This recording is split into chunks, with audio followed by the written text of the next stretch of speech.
오늘은 27번째 시간으로 고르반에 대하여 해석하여 드리도록 하겠습니다. 본문 말씀.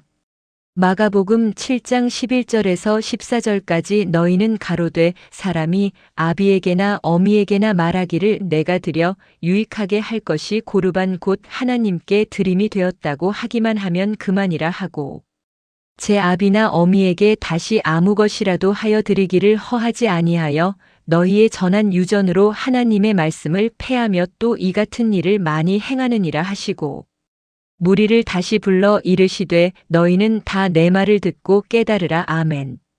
오늘은 고르반이라는 돈 문제에 대하여 살펴볼까 합니다. 고르반이란 말은 하나님께 드리는 예물이라는 뜻입니다.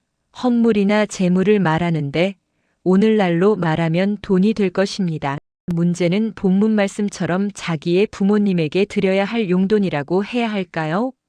이 돈을 부모님에게는 안 드리고 회당에 갔다가 헌금하면 된다는 말을 가리켜서 고르반이라고 하는 것입니다. 그러니까 부모님에게는 안 드려도 하나님께만 드리면 부모님에게 드린 것이 되며 여기에 한 수 더 떠서 더 많은 축복을 하나님으로부터 받는다는 말씀이 되겠습니다.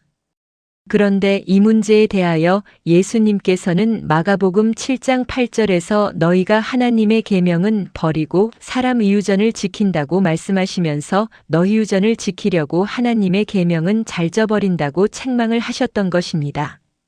믿은 자들의 생각은 하나님은 돈만 많이 갖다 드리면 좋아하시는 분으로 알고 계신 분이 많이 계신 것 같습니다. 회당에 돈을 못 갖다 주어서 안다라는 분들도 보았습니다. 그러한 행동이 하나님을 잘 섬기는 것으로 생각하는 것처럼 보이나 하나님이 보실 때는 악을 행하는 일인 것입니다. 예수님 당시 서기관 바리새인 그리고 유대인들은 장로의 유전을 따라 이 고르반이라는 것을 만들어서 대대로 지켜 내려왔던 것입니다. 예수님께서도 말씀하시기를 모세조차도 내 부모를 공경하라고 하지 아니하였느냐? 라고 하시면서 책망하시는 말씀을 마가복음 7장 10절에서 말씀하시고 있는 것입니다. 혹자는 회당에 돈을 많이 갖다 내는 것이 믿음이 좋은 사람으로 생각하고 신앙하시는 분들도 계십니다. 부모님에게 용돈하라도 드려서 공경하여야 함에도 불구하고 하나님을 믿은 사람들은 자기들의 유전을 따라 행함으로 예수님으로부터 책방을 받고 있는 것입니다. 하나님에게 갖다가 바치는 것은 하나님이 그렇게 하라는 계명도 아니고 장로들의 유전을 쫓아 바리새인과 서기관들이 행하였던 행동이었던 것입니다. 하나님은 돈하고는 아무 상관이 없는 것입니다. 그러나 예수님 당시나 오늘날이나 별반 변한 것은 없는 것 같습니다. 믿음의 행위에는 변한 것이 없다는 것입니다. 민수기 18장 20절에서 32절까지 보면 소위 말하여 11조라고 하는 것도 구약시대 레위지파는 기업이 없고 제사장 직분을 수행함으로 11지파가 레위지파에게 회막에서 일하는 보수로 준 것이라고 성경은 말하고 있는 것입니다. 아론의 반차인 모세의 율법이 아닌 멜기세덱의 반차인 예수님의 복음을 쫓는다고 하면서 지금도 아론의 반차를 쫓던 율법의 11조는 왜 하는지 참 이해할 수 없는 일입니다. 제사장 직분이 바뀌었으므로 신하하는 일도 바뀌어야 하는 것은 당연한 것입니다.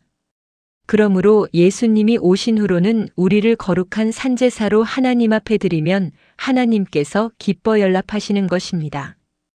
오죽하면 사도 바울도 돈은 일만하게 뿌리라고 말하면서 천막치는 일을 하면서 복음을 전파하였겠습니까?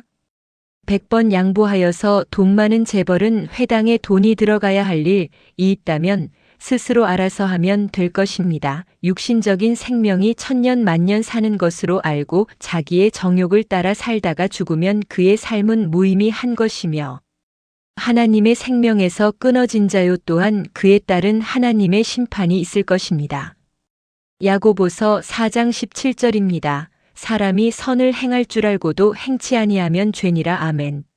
사람들은 대부분이 자기의 육체가 어떠한 행위를 한 것에 대하여만 죄라고 생각하는데 죄라는 것은 광해적으로 생각을 하여야 하는 것입니다. 자기 자신은 자기 것이 아니라 하나님의 백성이라는 사실을 망각하면 안 되는 것입니다.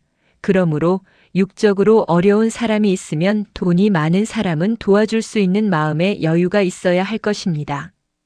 예수님께서는 마태복음 10장 42절 말씀에서 또 누구든지 제자의 이름으로 이 소자 중 하나에게 냉수한 그릇이라도 주는 자는 내가 진실로 너희에게 이르노니 그 사람이 결단코 상을 잃지 아니하니라 하시니라. 아멘.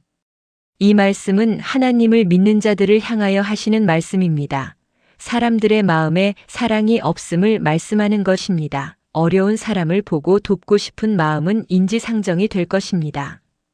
그러나 옳지 않는 고르반의 신앙을 고집하는 자에게 하나님의 사랑은 없음을 알아야 할 것입니다. 회당에 헌금하는 것을 자랑으로 알고 만족하며 믿음을 자랑하는 어리석은 신앙은 회개하여야 할 것입니다. 누차 말씀을 드리고 있지만 하나님은 하나님이 백성들에게 돈 받아 먹고 사시는 분이 아닌 것입니다. 일만하게 뿌리가 되는 돈이 하나님의 성전에서 왔다 갔다 하는 일은 악한 일이 되는 것이며 주님 앞에 불법을 행하는 자가 되는 것입니다. 돈이 믿음의 척도는 결코 될 수 없는 것입니다. 까딱 잘못하면 교회 다니면서 오히려 교만한 자가 될 수 있는 것이며 불법을 행하는 악한 자가 될 수 있는 것입니다. 하나님은 큰 것을 원하시는 분이 아닙니다. 작은 일에 충성하는 자를 사랑하신다는 사실을 알아야 할 것입니다. 회당이라는 곳은 영생하는 생명에 목마른 자는 누구든지 와서 값없이 하나님의 생명수를 받아 마실 수 있어야 하는 것입니다. 몇 번 말씀드리지만 하나님의 기도하는 집에서 일만하게 뿌리인 돈이 왔다 갔다 하면 결단코 안 되는 것입니다. 힘써 자기들의 애를 드러내려고 하는 자를 하나님은 기뻐하지 않으시며 멸하신다는 것을 알아야 할 것입니다. 마가복음 12장 17절의 말씀같이 세상에 속한 가이사의 것은 가이사에게 하나님의 것은 하나님에게 드려야 할 것입니다. 또 반복하여서 말씀드립니다. 마태복음 7장 21절에서 23절입니다. 나더러 주여 주여 하는 자마다 천국에 다 들어갈 것이 아니요 다만 하늘에 계신 내 아버지의 뜻대로 행하는 자라야 들어가리라. 그날에 많은 사람이 나더러 이르되 주여 주여 우리가 주의 이름으로 선지자 노릇하며 주의 이름으로 귀신을 쫓아내며 주의 이름으로 많은 권능을 행치 아니하였나이까 하리니 그때에 내가 예수가 저희에게 밝히 말하되 내가 너희를 도무지 알지 못하니 불법을 행하는 자들아 내게서 떠나가라 하리라. 아멘.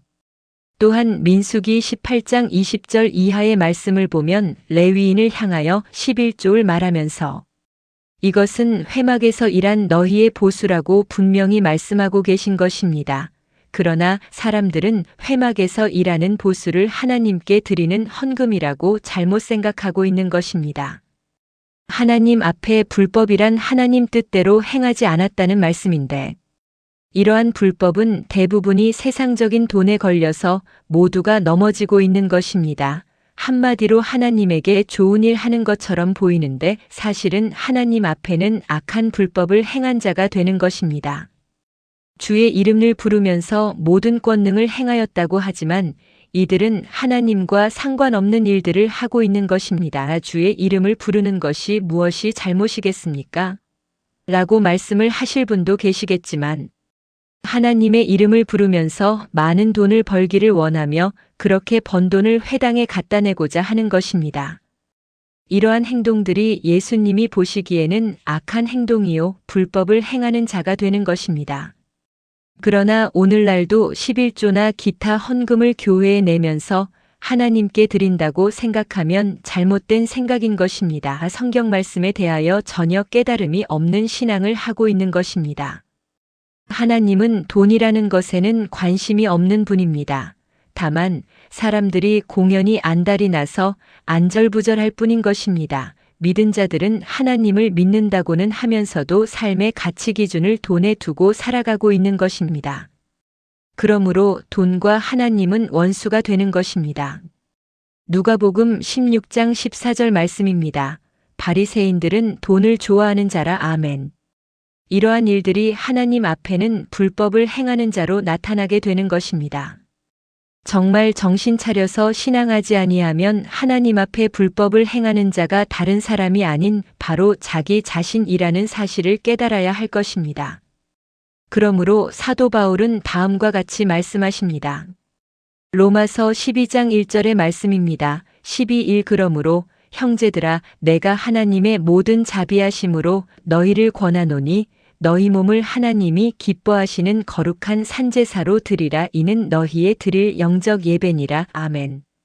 그러므로 11조란 우리 몸을 하나님 앞에 거룩한 산제사로 드리는 것을 말씀하고 있는 것입니다. 하나님은 말씀이므로 우리가 비유의 말씀을 깨달아 하나님의 뜻을 알아나가는 것이 곧 하나님 앞에 거룩한 산제사로 우리 몸을 하나님 앞에 드리는 11조로 되는 것이며 또한 영적 예배가 되는 것입니다. 고르반이란 부모님에게 드려서 공경하여야 함에도 불구하고 부모님에게는 땡전 한 푼 안 드리고 하나님을 빙자하여 회당에 갖다 바치므로 부모에게는 불효하면서 하나님께는 축복을 받고 싶어하는 어리석은 행위는 사람들의 상식에도 맞지 않은 행위들을 하고 있는 것입니다. 그러므로 이렇게 어리석은 짓은 이제는 그만하여야 합니다. 부모님에게 정성 담은 단 돈 얼마라도 드림으로 하나님의 기뻐하는 자녀로 나타나야 할 것입니다. 회당에 낼 돈이 있다면 차라리 친척이나 내 주위에 가난하고 불쌍한 사람들을 위하여 사용하는 것을 하나님은 더 기쁘게 생각하신다는 것입니다. 목말라 하는 자에게 냉수 한 그릇 줄 수 있도록 우리의 신앙을 키워나가야 할 것입니다. 이것이 곧 하나님은 사랑이시다 라는 말에 응답이 된다는 사실을 아시기 바랍니다. 그러면 하나님께서 예비하여 놓으신 큰 상급을 받아서 천국에 들어가 영생하는 생명으로 인도가 될 것입니다. 오늘은 바리새인들이 그 당시 장로들의 유전을 따라 고르반을 만들어 행함에 대하여 살펴보았습니다. 예수님이 하시는 말씀을 잘 듣고 깨달아서 실천하는 신앙이 되어야 할 것입니다. 우리는 고르반이라는 서기관 바리새인 유대인과 장로들의 유전을 따라 우리도 그들과 똑같이 행동하는 어리석은 자가 되어서는 안 될 것입니다. 나의 생명을 이 세상에 태어나게 하심으로 하나님의 영생하는 생명과 연결시켜 주신 부모님에게 얼마가 되었건 공경하는 마음 자세가 되어야 할 것입니다. 회당에 돈을 갖다가 바치면 모든 축복을 받는다는 생각을 하시기 않기를 바랍니다. 하나님 앞에 지혜로운 자가 되어서 주님이 말씀하신 뜻을 잘 새겨 하나님께서 기뻐하시는 자녀로 나타나시기를 우리 주 예수 그리스도의 이름으로 기도드립니다. 아멘. 감사합니다.